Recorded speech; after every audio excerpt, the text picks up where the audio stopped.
Hey everybody, welcome back to the channel. So, I was sitting here this morning and I had a thought because I bought a brand new Nikon ZR camera the other day and it really had me thinking in regards to ham radio. And you might be saying, what's the correlation between ham radio and cameras? Well, if you're making YouTube videos, you got to know cameras a little bit, right? And I probably spent a little bit too much money this past month on cameras. But there's something I want to show you guys. So, when I bought this Nikon ZR, they had this little coupon kind of paper inside of it, whatever you want to call it. And it basically says, hey, you know, get special access to an introductory video getting started with your ZR. So ham radio manufacturers have a problem, but there's a solution out right now for it. And I'd love to see them maybe come up with their own solutions in the future, but right now I don't think that's probably going to happen. And you may be asking yourself, well, what do you mean?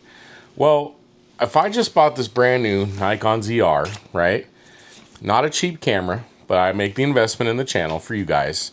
And just because we do this for fun, we're not doing any of this for money or any type of compensation. I just like sharing ham radio with you guys. But there is a big problem with ham radio manufacturers today. I don't see any of them making really good, valuable content. I watched this video and it literally, and I hate using that word, was a great quick start to getting to know my camera and getting up and using it right away. Why aren't ham radio manufacturers making quick start videos that say, hey guys, you walk through this process here, this will get you going, this will get you on frequency, this is how you change the modes, this is how you change bands, without digging through a 100-page manual? Why are there no quick start videos or even detailed in-depth videos by other manufacturers? Now, I've seen them, a couple of them post some videos, maybe short clips. Some of them have longer clips of somebody just sitting there touching the buttons and kind of operating the rig, which is fine, but it doesn't get into the nitty-gritty details of that rig. And it doesn't get you into all the little intricacies that the manufacturer could probably explain to you better than anybody. And let's be honest, guys, people don't always love reading the manuals these days. People don't love spending all the time sifting through the manual to just get another rig. They like to get up and going and use their brand new toy, right? I mean, that's just the age that we're living in these days. And so that kind of made me think about a channel that I've been watching for the last couple of months. And I started thinking about the other rigs that I own. And right now, my solution to this problem, like, because granted, I don't like always reading the manual and stuff like that. And, you know, I'm not an engineer and I've only been doing ham radio for 15 years or so. So I'm not an expert by any means. And I live my life by knowing that there's always something new to learn at all times. So there's a gentleman I watch. His name's Doug. N4H&H Radio is what his channel is. I'm going to drop some links below. And I want to just take a quick minute and talk about Doug and his channel because he is effectively solving the problem right now that the manufacturers are not solving. And what is that problem, you may ask? Well, say you buy this brand new rig, right? I'm going to go ahead and pop the cover off because I did, right? Bought this brand new, I haven't even taken the screen off it yet because I've been so busy with everything else. But you buy this brand new TS890 radio, right? Beautiful radio, fully capable, does a ton of stuff.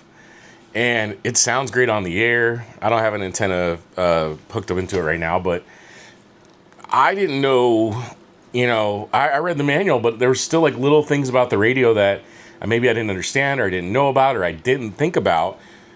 Well, why doesn't Kenwood have some videos out that say, hey, welcome to your brand new radio, you know, getting started with your radio, and walk you through some basic settings of how you maybe, I don't know, set up FT8. They did give you like a little paper sheet, but even then that wasn't correct. They didn't walk you through setting like the EQ up or anything like that or any. These manufacturers should have a slew of these videos about how to do everything with their rigs. Because at the end of the day, if you know how to use the rig better, you're going to operate it more and you're going to be more happier with it. And your product satisfaction is going to go through the roof. Like, see, through the roof. Little camera trick. So I guess what I'm trying to say is these manufacturers have a problem because they're not the ones creating this content. The creators are. And I actually prefer it that way. Even though I think the manufacturers should still make their own videos, I kind of prefer it that way when us ham guys are making the content and the videos talking about these rigs. Because a lot of us out there, including Doug himself, which is a big reason why I watch his channel, we don't take money from manufacturers. Guys, I've never been paid. I've only got a small channel, and I just do this for fun. Nobody's ever paid me to make a video. Nobody's ever asked if they could pay me to make a video. I've gotten a ton of emails about like, hey, would you try our product and, you know, give it a great review? No, I'm not going to do that. Like, if I bought your product with my own money, I'm going to review it, and I'm going to give it my own honest thoughts. And that's the way it should be out there in the YouTube world. So there's only a handful of us guys, I think, still out there doing that, not being paid one way, shape, or another, or getting some kind of compensation. So I like to stick with those guys. So when I got this rig, and I didn't know anything about it, I came across one of Doug's videos. And I could tell by the way he was talking that he's had to have some kind of engineering background, which I believe he does. And, you know, I could tell he knew what he was talking about. So I watched a bunch of his videos on the TS890S. Now, the biggest thing I learned from his channel was getting the EQ set up correctly on here. So if you didn't know, like, for example, and I didn't even really realize that, I've seen it in the manual, but I didn't learn how to use it, was that the TS890S, for example, comes with this EQ. Look at all these different EQs and stuff you got, right? And how you can easily change it, right? And you just hit the adjust button. Those settings were from Doug, and when I tried the radio after, the difference was huge, guys.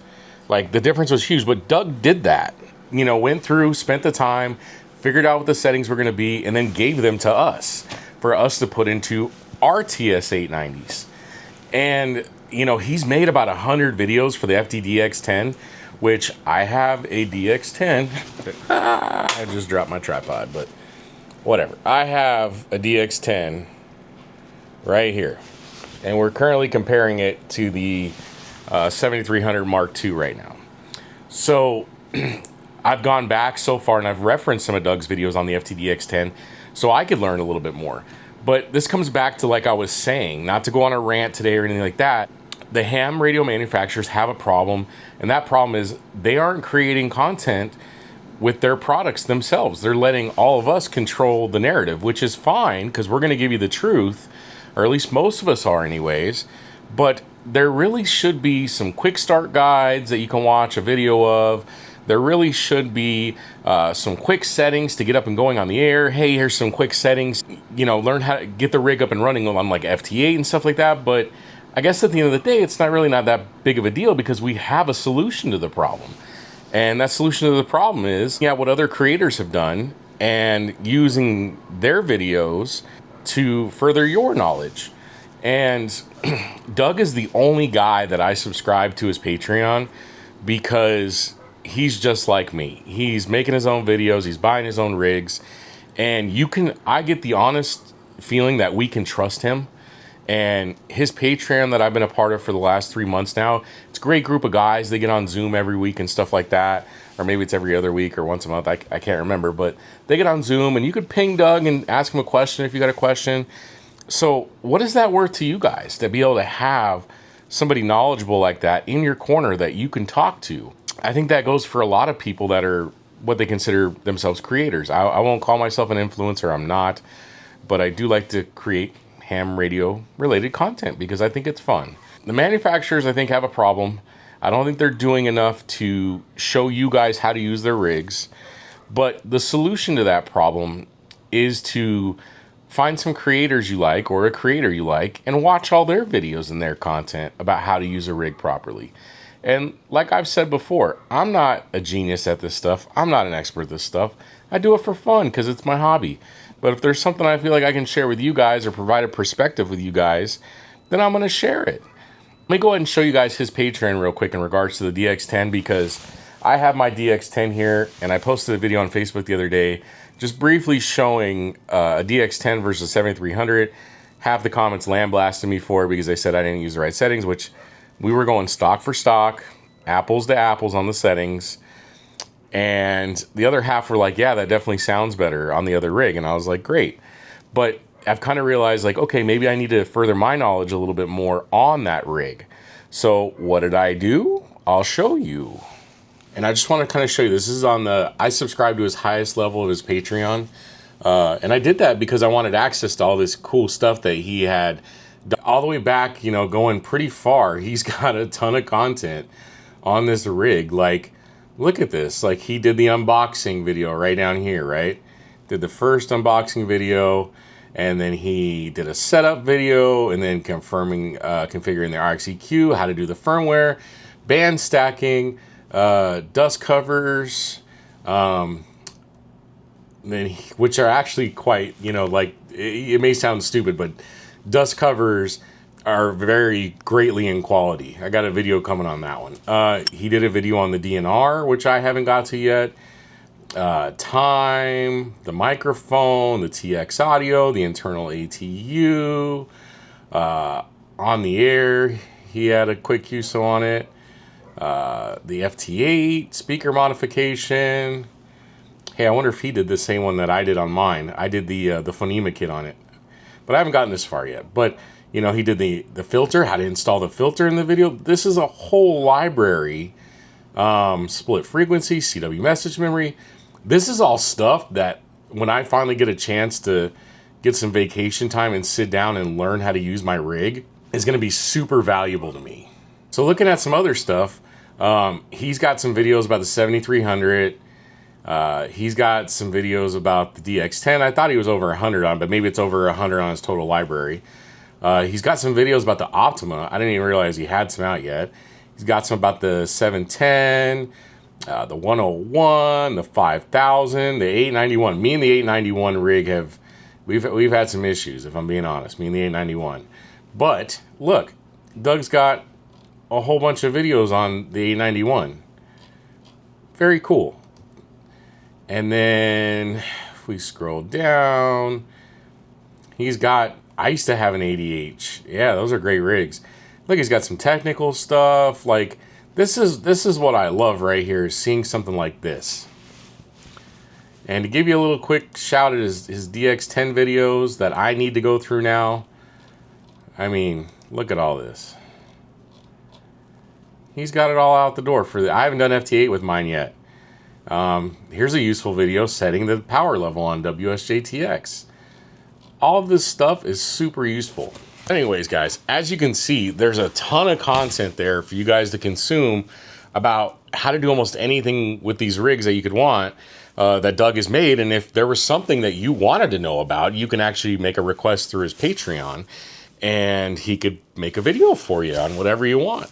So Doug doesn't know that I'm making this video at the time that I'm making it, and it's just kind of a way for me to, you know, say, hey guys, there's a problem in the ham radio world, but there's a solution. And there's plenty of other creators out there too that are doing a lot of the same videos and stuff. Or I shouldn't say the same, but you know, they're doing different ones across the spectrum. But you know, Doug's my favorite one that I found so far. So I just wanted to share his channel with you guys and let you guys know how I'm solving a problem, because I don't claim to be an expert on any of this stuff. That's why they call it amateur radio and not professional radio. We're all radio amateurs at the end of the day, and we're just having some fun playing radio. So anyways, guys, I'm going to go ahead and call this video good. I'm going to go ahead and say 73s. Links are down below for Doug's channel and his Patreon if you want to check it out. But I will continue to support Doug and be a member of his channel as long as he's making great content, benefits us all. So yeah, anyways, guys, 73s.